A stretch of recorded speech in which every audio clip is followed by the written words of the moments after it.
मान्य सदस्य कृष्ण कुमार कार्की। मान्य सदस्य कृष्ण कुमार कार्की।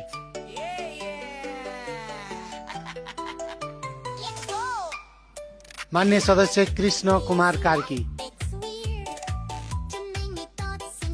मान्य सदस्य कृष्ण कुमार कार्की।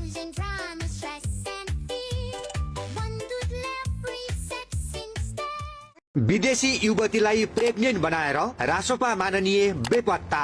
रवि लामिछाने नेतृत्वको राष्ट्रिय स्वतन्त्र पार्टीका सांसद कृष्ण कुमार कार्कीले एक विदेशी युवतीलाई गर्भवती बनाएर अल्पत्र पारेको पाइएको छ। मोरङ निर्वाचन क्षेत्र नम्बर 2 बाट निर्वाचित उनी नाइजेरियन महिलालाई गर्भवती बनाएर बेपत्ता भएका हुन्। गर्भवती अवस्थामा रहेकी 26 वर्षीय रिता अजुकोले आफूसँग खाने पैसा समेत नभएको गुनासो पोखेकी छन्। आफू गर्भवती भएको जानकारी पाएपछि कार्की सम्पर्क विहीन बनेको उनको भनाइ छ। ठमेलमा बस्दै आएकी अजुको र कार्की लिभिङ रिलेसनशिपमा थिए। उनका अनुसार आफ्नो चाहना नहुँदा हुँदै पनि कार्कीले शारीरिक सम्बन्ध राखेका हुन्। गर्भवती भएको थाहा पाएपछि अजुकोले गर्भपतन गर्ने बताएकी थिइन्, तर कार्कीले त्यसो गर्न दिएनन्। त्यसपछि उनले त्यस्तो कुरा नगर, मलाई रुन मन लाग्छ लगायतका मेसेज पठाएर र इमोसनली ब्ल्याकमेल गरेर गर्भ फाल्नबाट रोके। आफू बुवा बन्न लागेको थाहा पाएर धेरै खुसी भएको लगायतका उनले लेखेको मेसेजहरू जनआस्थाले फेला पारेको छ। कार्कीले अजुकोलाई आफ्नो ढाडमा बोकेर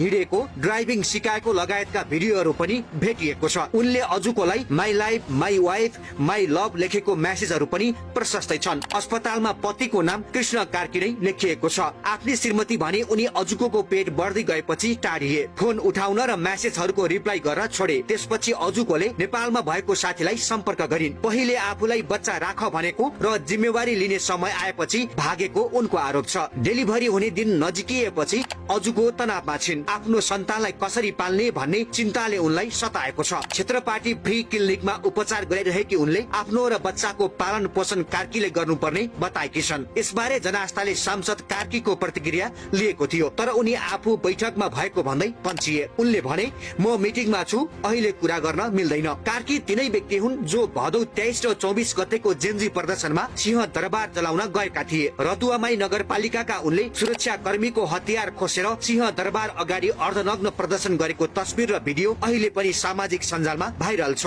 देशको ऐतिहासिक धरोहर जलाउन गएको व्यक्तिलाई माननीय बनाएको भन्दै रासोपामा चर्को आलोचना पनि भएको थियो। उनी गुण्डा नाइके दिनेश अधिकारी उर्फ चरीको ग्याङमा थिए। प्रहरीको इन्काउन्टरमा अधिकारी मारिएपछि जापान भासिए। लामो समय जापान बसेर नेपाल फर्किएका उनी प्रदर्शनमा सिंह दरबार जलाउन पुगेका थिए। फागुन 21 गतेको प्रतिनिधि सभा सदस्य निर्वाचनमा रासोपाबाट टिकट पाए र जिते। अहिले फेरि विवादमा तानिएका छन्। संसद बैठक बसिरहेको छ। रासोपाले माननीयहरूलाई होटल र स्टाफ कलेजमा भेला गरेर अनुशासनको तालिम पनि दिइरहेकै छ। यस्तोमा पुराना सबै खराब, हामी मात्रै ठिक भनी जनतामा आशा जगाएका नयाँ भनिनेहरू नै यतिसम्म गलत धन्दामा लाग्दा सभामुख, सभापति, प्रधानमन्त्री र मतदातालाई कस्तो लाग्दो हो, चिन्ताको विषय बनेको छ।